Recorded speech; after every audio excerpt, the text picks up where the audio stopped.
Welcome to Daring to Dream, the emotional health charity. Here in Wales, 1.2 million adults live with physical illness.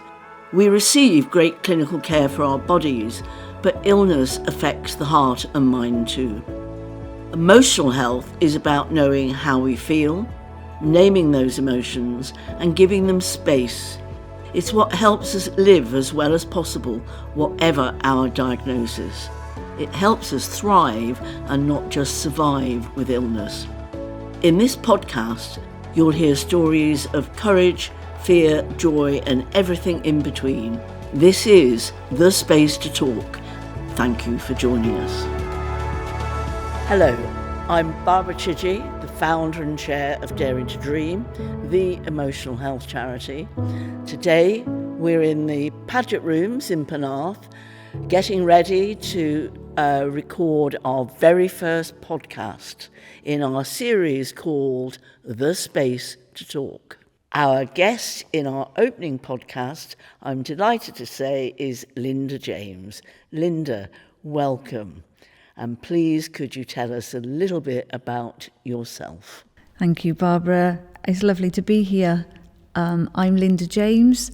As you know, I'm the founder of Bullies Out Anti-Bullying Charity. I'm also the mum of 3 sons, grandmum as well to 4 amazing girls. I'm a stepmum as well, so I've got 5 stepchildren, and I've also got grandchildren there as well. So, yeah, very big family. That's me. That sounds really good and must be lovely to be part of such a large family. We're here today because you too are somebody who is living with quite an impactful illness, and we want to specifically today talk about the emotional impact of living with illness and, draw out a few lessons we can share with others. So could I just ask you, first of all, to tell us a little bit about your experiences with your own ill health, please? Yeah, so I have osteoporosis and osteoarthritis, and my diagnosis was as a result of having an eating disorder for a long time due to bullying. So it started when I was 14 and it didn't finish until, and if I'm honest, it hasn't finished. I think once you have an addiction, like an eating disorder is like an addiction, I don't think you ever recover from them. You're always a recovering person. So I think I don't have a good relationship with food. And having that eating disorder for so long, the consultant in the hospital used to say to me, "You are going to regret this. Your bones will fall apart." And I was a runner. I did a lot of high impact exercise as well. And I ran. And to be honest, that's the one thing I miss today, is not being able to run. And I used to swim 2 miles a day before work, which is fine because swimming's a good exercise. But it was the after work high impact stuff and the running, not feeding my body what it should be, the fuel it needed. And then I started to feel it. I started to feel this pain, and then a fracture here and a fracture there. And you think, oh, okay.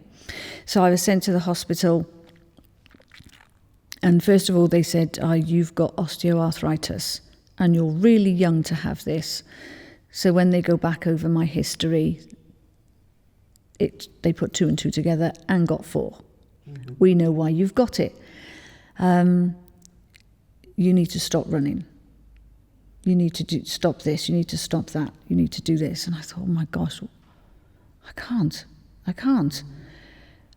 Because mentally, there were other things going on in my life, and mentally, exercise was my thing. That's what I needed. I did cut down. I increased my swimming, which was, a lot better for my joints. And then a few years later, I was in my later 40s when they said, we've got to replace one of your knees. And that's it. So are you still swimming? No. Is it you're worried about? Because I was a swimming teacher as well, so I'm worried that if I slip, Because, you do slip. I mean, even as a swimmer, I'd slipped many a time on the side of a pool, but, you just laugh it off and get up. But I wouldn't be able to this time.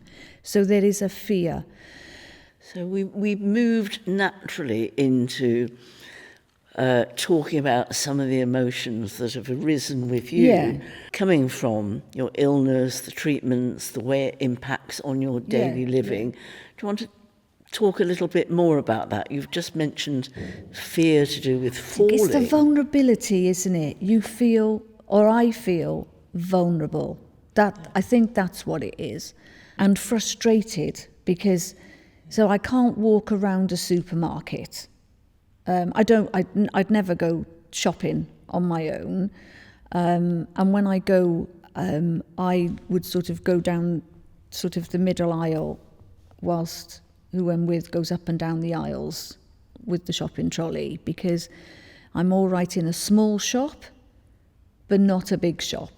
And that's, I think, what people don't see, because you're still smiling and you're still fine, and then you're checking your time thinking, still got 2 hours before I can take the next med, which doesn't take the pain away. It eases it, but it never ever takes it away. And you learn to live with pain, and that's not right either, that somebody should learn to live with pain. But when the meds don't take it away, and I am a lightweight, that was the words of my consultant, because I can't take really strong meds. I know people who take morphine. I'd be in a coma. I'd be gone on the floor. I can't take full strength tramadol because I am just totally knocked out. I can't do that. I work full time. I look after my grandchildren. Or rather, they probably look after me, actually, to be honest. But that's part of the balance, isn't it? That you want to get on with living your life. Yeah, I don't want to take a painkiller that knocks me off my feet so that I'm just sat in a chair thinking, I can't drive my car, I can't do anything, because this tablet makes me feel so bad. And that's really important, because it's about you living your life, absolutely, isn't it, as absolutely. well as possible. Absolutely. So, what are the feelings that you experience when you know you are enjoying your life? You're enjoying your work with Bullies Out.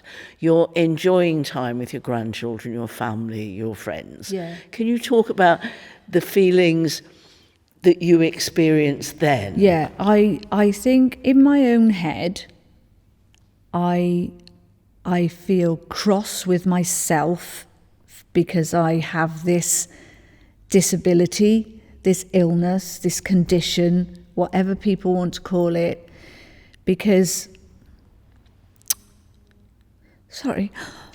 whilst I couldn't help being bullied, I had the eating disorder, and I didn't listen when people said, this will affect you in later years, and I didn't listen. You were a kid. I was a kid. You were a child. But I was in Linda. my early 30s before I finally got to grips, and I only got to grips because I collapsed and they rushed me into hospital. So I could even still be in the throes of it now. And I do swing in and out of it as well, but never to the point where I've lost control like I did then. No, that's not losing control. And the whole point is, so we can kind of pick and we can go back on this now, is it's exactly what we're saying at Daring to Dream. Our emotional response to illness is really important, and it's often connected with stuff we've been through. Exactly. People we've lost. That's right. Money we might have lost. Yeah. Friends we've lost because they don't get us. Yeah. So it is emotional, and actually what most of us do, and this is all supported by academic research, Linda, is we don't talk about them. No. And we don't talk about the family. No. What are the kind of feelings you experience on the good days, the good afternoons, when Bullies Out has done really well and got an award, when one of your grandchildren cracks a joke and makes you really laugh? What are the feelings you experience then? The happiness is there, isn't it? And I do feel, they all say, don't they, pride comes before a fall, and I fall regularly, so hey-ho. But I do feel pride for the charity. I never expected it to grow as much as it has and continues to do so. I set up something because my younger son was bullied, and I didn't want him to go through what I went through and end up how I ended up in such a mess, you know, with both emotionally and physically. I wanted to help him and children like him and parents like me who didn't know what to do when their children were being bullied. And now, when I think that nearly 20 years on, and last year we helped over 20,000 people with the tiniest team ever, who are so amazing and dedicated. Do you think, Linda, if you look back over all of your experience of living with illness, or what else have you learned? You know, if you wanted to share, we're doing a podcast, aren't we? Yeah. To share, you know, your stories, your experiences, the feelings you've experienced. What's the big thing in terms of your learning you would like to share with anybody who's listening to us? I think the biggest thing is we never judge. You never assume. I park in a disabled bay because I need to open my car door wide to get out. I can't get out, I can't get in. If somebody parks too close to me and I can't open my door wide, I'm like, how am I going to get in? How am I going to get out? It makes it extra painful for me. And it's when you get these looks, well, she doesn't look disabled. Well, define looking disabled. Just stop judging. If you think you deserve a disabled badge, apply for one. I think you've made a really important point there. I think that's a helpful piece of learning to share. Yeah, it is. And people shouldn't feel that they have to justify their condition to anybody, because I used to, and I don't anymore. I will park in that disabled bay, I will put my badge up, and if people want to sneer or look at me, well, you crack on, you do that. It's a really important point, you know, and thank you very much for making that so clear. But can I just take you into a final area? You know, as you're aware, Daring to Dream, strapline, making spaces to talk. Yeah. Now, clearly we make physical spaces in hospital, but we're also getting over very clearly that we all just need our own personal spaces to talk, so that we can talk about stuff like this when we want to talk about it, and talk about it in a way that we are comfortable with. So, where are your and who are your go-to spaces for talking? My family, my partner, the main one, poor thing. When I'm ranting, you wouldn't believe what comes out. And he just sort of sits there. He's very calm and just lets me get it off my chest. And it's like, and it's incredibly finish now, helpful. You know? It's incredibly helpful. Absolutely. And this bit of a safe space, you know, that phrase that, you know, and you're well aware of it from all of your personal experiences and experiences with Bullies Out. So much of it is about people having a safe space. And that is needed. And, you know, like I can't wash and dry my own hair anymore because I can't get this one arm up to do that. And so my hairdresser is amazing because she's the one that sorted out this for me. You know, one of the meds I have to take, it's affected my teeth, it's affected my hair's fallen out, and I already have alopecia, so this is not actually my hair.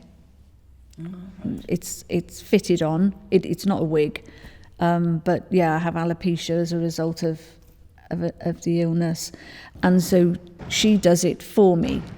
Oh, she's amazing, and so she does it for me. And I bet you chat to her as well. Yeah. Yeah. And I say to her, "Oh my God, it's so bad that I have to just come here for you to do this." And she says, "Why? I'm a hairdresser." Yeah, because I should be able to do my own. She said, "Well, we should all be able to do everything, but we can't. We're not invincible." And she's like, "So get over yourself and go out to the wash basin."